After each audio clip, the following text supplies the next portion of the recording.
এক যে ছিল কুকুর, আর ছিল এক মোরগ। দুইজনের গলায় গলায় বন্ধুত্ব ছিল।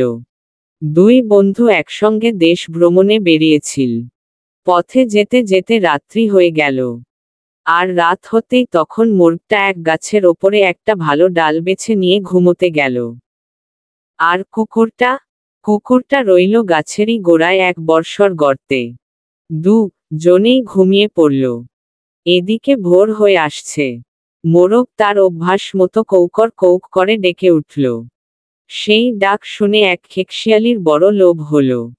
একটু দূরেই সে তার ছানাপোনা নিয়ে বাস করত। মোরগের ডাক শুনে সে এগিয়ে এল সেই গাছের তলায়। তারপর সত্যি কি সুন্দর গলা তোমার, শুনে বুকে জড়িয়ে ধরতে ইচ্ছে করছে। নেমে এসো, আমি তোমায় আলিঙ্গন করি। এই কথা শুনে মোরগটিও মিষ্টি করে বলল, এই গাছের নিচে আমার দারোয়ান ঘুমোচ্ছে, তাকে আগে জাগাও, সে উঠে দরজা খুলে দিক, তখন আমি নিচে নামতে পারব। খেকশিয়ালি তখন কেবলই খুঁজছিল, কোথায় সেই দারোয়ান, কাকে দরজা খোলার কথা বলতে হবে। অমনি কুকুর উঠে এক লাফে খেকশিয়ালির ঘাড় চেপে ধরল। তারপর তাকে কামড়ে ছিঁড়ে টুকরো টুকরো করে ফেলল।